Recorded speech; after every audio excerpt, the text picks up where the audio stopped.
Assalamualaikum warahmatullahi wabarakatuh.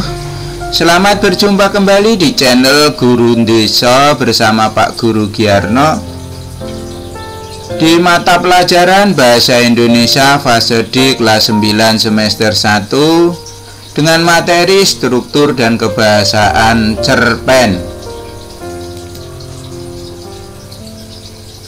Capaian pembelajaran: peserta didik mampu menggunakan dan memaknai kosakata baru yang memiliki makna denotatif, konotatif, dan kiasan untuk berbicara dan menyajikan gagasannya.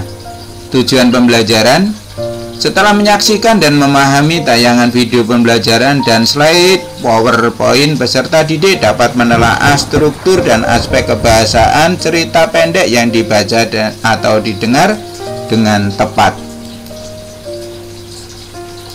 Struktur teks cerpen. Struktur teks cerita pendek merupakan rangkaian cerita yang membentuk cerpen itu sendiri. Struktur pada cerpen adalah unsur yang berupa alur yang terbentuk oleh hubungan sebab akibat secara kronologis. Struktur teks cerpen. Yang pertama adalah orientasi. Berisi hal-hal yang berhubungan dengan suasana, tempat, dan waktu yang ada dalam cerita. 2. Komplikasi. Rangkaian kejadian yang berhubungan dan berisikan sebab akibat kejadian. 3. Resolusi. Pada struktur ini pengarang memberikan solusi mengenai permasalahan yang dialami oleh tokoh atau pelaku. Terakhir yaitu koda, yaitu nilai ataupun pelajaran yang dapat diambil dari suatu cerita.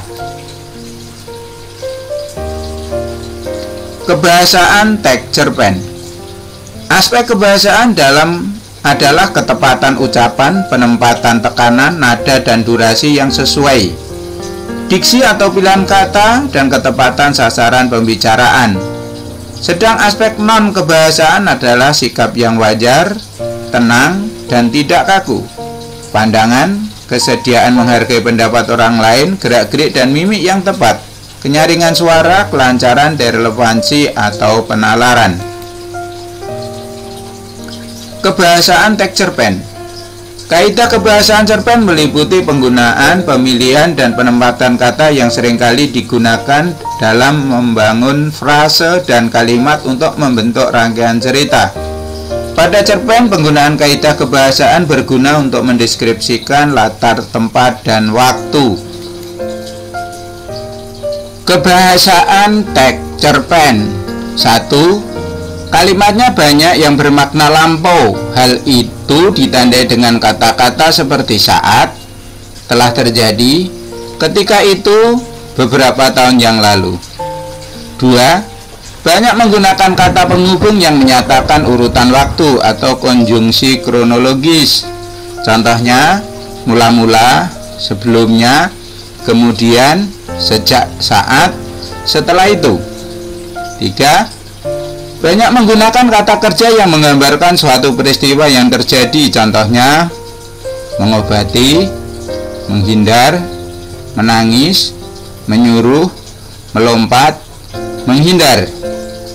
4. Menunjukkan kalimat tak langsung untuk menceritakan perkataan seorang tokoh oleh pengarang. Contoh, menceritakan tentang, menuturkan, mengungkapkan, mengatakan bahwa, menyatakan.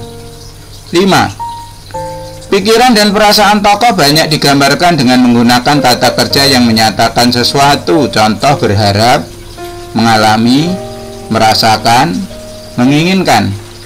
6. Menggunakan banyak dialog yang ditunjukkan oleh tanda petik ganda maupun kata kerja yang menunjukkan tuturan langsung. Contoh, habis kemana saja kamu? Tanya Rini pada Andi. 7. Menggunakan kata-kata sifat atau deskripsi legit sebagai penggambaran tokoh, latar, atau suasana. Contoh, pada sore hari, bapak tua itu terlihat sedang meminum segelas teh hangatnya sambil menikmati hujan dalam sebuah gubuk di tengah sawah. Demikian tadi struktur dan kaidah kebahasaan teks cerpen. Mudah-mudahan anak-anakku semuanya mudah memahaminya serta dapat untuk bekal belajar materi selanjutnya. Akhirul kalam, wabillahi taufik wal hidayah. Assalamualaikum warahmatullahi wabarakatuh.